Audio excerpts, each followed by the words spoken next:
सरकार ने कहा है कि फिलहाल वायरस के साथ जीने की आदत डालनी पड़ेगी, क्योंकि जब तक कोरोना वायरस की कोई दवा नहीं निकाली जाती तब तक इसका खतरा बना रहेगा। हेल्थ मिनिस्ट्री में एक हाई लेवल मीटिंग हुई जिसमें आयुर्वेद पर चर्चा हुई। आज हमने एक रिपोर्ट तैयार की है जिससे आपको अंदाजा लगेगा कि आयुर्वेद से कोरोना का इलाज कैसे हो सकता है।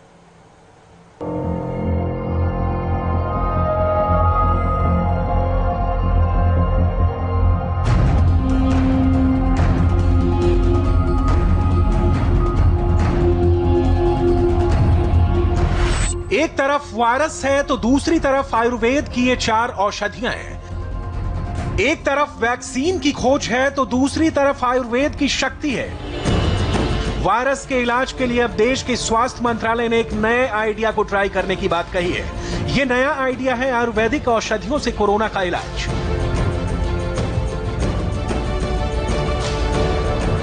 अब देश के स्वास्थ्य मंत्री आयुष मंत्रालय के साथ एक हाई लेवल मीटिंग में वायरस के इलाज के रूप में आयुर्वेद दवाओं की ट्रायल की तैयारी कर रहा है। अब आप सोच रहे होंगे कि जब इस खतरनाक वायरस पर बड़ी से बड़ी एडवांस विदेशी तकनीक काम नहीं कर रही है तो ऐसे में देश का स्वास्थ्य मंत्रालय आयुर्वेद के जरिए कोरोना के इलाज की बात कर रहा है। इस बात को समझने के लिए सबसे पहले आपको उन दवाओं की खूबियों को समझना होगा जिसके बारे में इस मीटिंग में चर्चा हुई। इनमें सबसे पहले है गिलोय, जिसका बॉटनिकल नाम है टीनोस्पोरा कार्डिफोलिया। दूसरी औषधि है अश्वगंधा, जिसका वैज्ञानिक नाम है विदानिया सोनमेफेरा। तीसरी दवा है मुलेठी, जिसे अंग्रेजी में ग्लिसिरहिजा ग्लार्ब कहते हैं। और चौथी औषधि है तुलसी, जिसे विज्ञान की भाषा में ऑसिमम सैक्टम कहा जाता है। अब एक एक करके इनके गुणों को समझिए। सबसे पहले बात गिलोय की। पान के पत्ते जैसा दिखने वाली गिलोय मुख्य रूप से एक वनस्पति है जिससे आयुर्वेद में कई गंभीर बीमारियों का इलाज किया जाता है। अपने खास गुणों की वजह से गिलोय को आयुर्वेद में गुड़ुचि और अमृता भी कहा जाता है। गिलोय मुख्य रूप से इम्यून सिस्टम को अच्छा बनाता है और इसमें anti allergic, anti inflammatory, antioxidant और एंटी डायबिटिक तत्व मौजूद होते हैं। कुल मिलाकर मानव शरीर के हर अंग के लिए गिलोय एक लाभकारी औषधि है। गुजरात के एक आयुर्वेद विश्वविद्यालय में लाइफ स्पैन यानी जीवन चक्र को बढ़ाने की विधियों पर एक रिसर्च किया है। इस रिसर्च में कुछ मक्खियों पर 30 दिन तक गिलोय पाउडर का इस्तेमाल किया गया। आपको जानकर हैरानी होगी कि इससे मक्खियों का जीवन काल 85 दिन का हो गया। आमतौर पर मक्खियों का जीवन काल 25 से 30 दिन का होता है। बाद में इस रिसर्च को नीदरलैंड के एक हेल्थ केयर जर्नल में प्रकाशित किया गया। डेंगू और मलेरिया जैसे बुखार को ठीक करने के लिए बहुत से एक्सपर्ट गिलोय लेने की सलाह देते हैं। टाइप 2 डायबिटीज से पीड़ित रोगियों का शुगर लेवल ठीक करने के लिए गिलोय के इस्तेमाल की सलाह दी जाती है। इससे शरीर में इंसुलिन हार्मोन बनने में मदद मिलती है जिससे शुगर लेवल ठीक रहता है। अच्छी बात यह है कि गिलोय को दैनिक जीवन में भी तय मात्रा में लिया जा सकता है।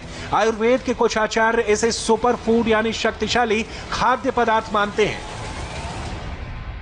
ये जो गिलोय है इसके अंदर यदि एक्टिव कंपोनेंट्स की दृष्टि से देखा जाए तो कीनोकार्टिसाइड के साथ साथ इसमें ग्लूकोसाइड होता है, इसमें फास्फोरस होता है, इसके अंदर कॉपर होता है, साथ ही कैल्शियम, जिंक और मैग्नीशियम होता है। और ये त्रिदोषनाशक है इम्यूनिटी को बढ़ाने के लिए, डायबिटीज को नियंत्रित करने के लिए, वेट को नियंत्रित करने के लिए, हड्डियों को मजबूत करने के लिए।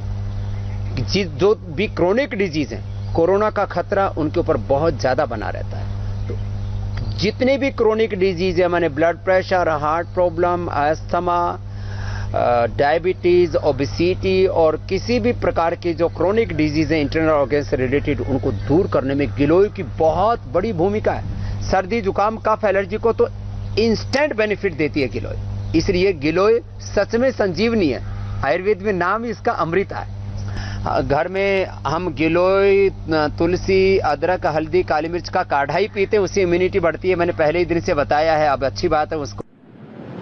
अच्छी बात यह है कि गिलोय की बेल किसी भी मौसम में गमले जैसी छोटी जगह पर लगाई जा सकती है। यह बिना किसी मेहनत के कुछ ही समय में फैल जाती है। यानी आयुर्वेद का एक वरदान आपके घर में तैयार हो सकता है। लेकिन जानकारी ना होने की वजह से आप इससे अब तक दूर हैं।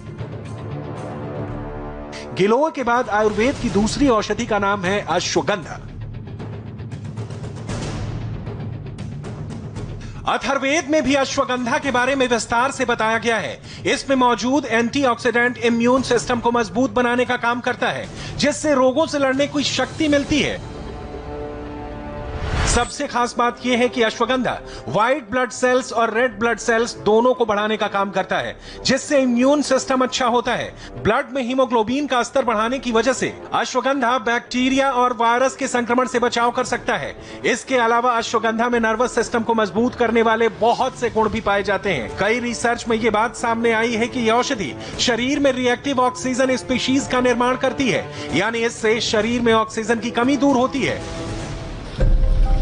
कोरोना के ज्यादातर मरीजों में देखा गया है कि उनके शरीर में संक्रमण की वजह से ऑक्सीजन की कमी होने लगती है, जिसकी वजह से मरीजों की जान खतरे में आ जाती है। इस वजह से कोरोना से बचाव करने वाली औषधि के रूप में अश्वगंधा के इस्तेमाल करने की चर्चा है।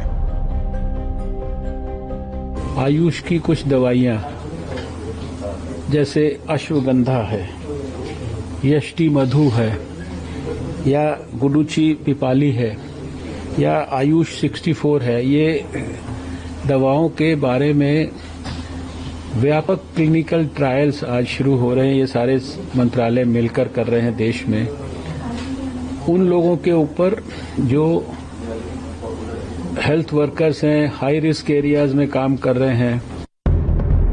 अश्वगंधा के बाद तीसरी औषधि है मुलेठी, जिसे संस्कृत में यष्टि मधु भी कहा जाता है, क्योंकि स्वाद में ये थोड़ी मीठी होती है और गले से जुड़े रोगों में बहुत अच्छा काम करती है। यही वजह है कि कोरोना के इलाज में इस औषधि की चर्चा भी हो रही है, क्योंकि कोरोना वायरस के लक्षण की शुरुआत गले के खराश से होती है। भारत में आमतौर पर पान की दुकानों और आयुर्वेदिक दवा स्टोर पर मुलेठी आसानी से मिल जाती है। मुलेठी में विटामिन बी और विटामिन ई भरपूर मात्रा में होता है। इसके अलावा ये फास्फोरस, कैल्शियम और आयरन का बहुत अच्छा सोर्स है, जिससे शरीर में रोग प्रतिरोधक क्षमता पैदा होती है। मुलेठी में एंटीऑक्सीडेंट, एंटीबायोटिक, प्रोटीन और ग्लिसराइजिंग एसिड भी पाए जाते हैं, जो इम्यून सिस्टम के साथ आंखें, मुंह और गले के उपचार में काम करती है।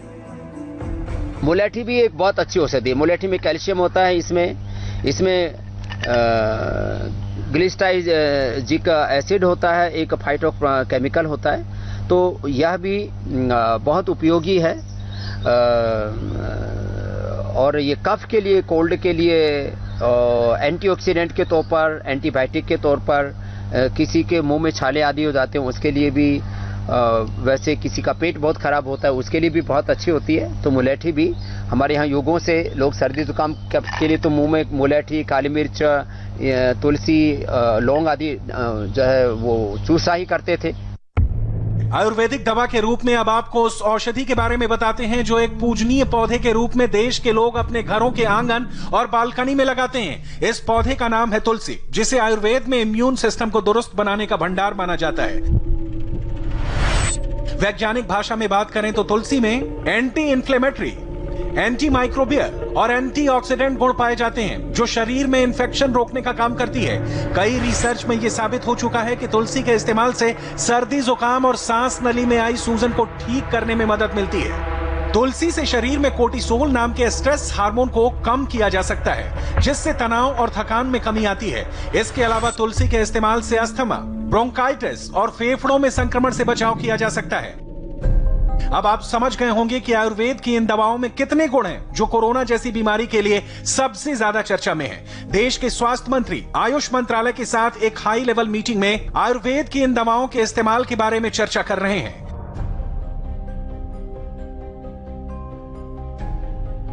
इस मीटिंग में डॉक्टर हर्षवर्धन के साथ आयुष मंत्रालय के सचिव, CSIR के डायरेक्टर जनरल के अलावा भारत के ड्रग कंट्रोलर जनरल भी आयुर्वेद की औषधियों पर चर्चा कर रहे हैं। इसके अलावा इस मीटिंग में आयुष संजीवनी ऐप को लॉन्च किया गया, ताकि देश के ज्यादातर लोग आयुर्वेद के गुणों को समझें और अपनी जिंदगी में इस्तेमाल करें।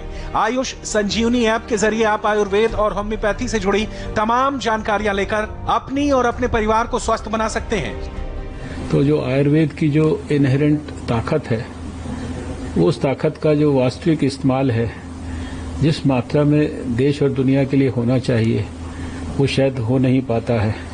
और देश और दुनिया के सामने आयुर्वेद की जो सुप्रीमेसी है, सुपीरियॉरिटी है, इसको हम अब मॉडर्न साइंटिफिक तरीके से भी सिद्ध करके प्रस्तुत करेंगे।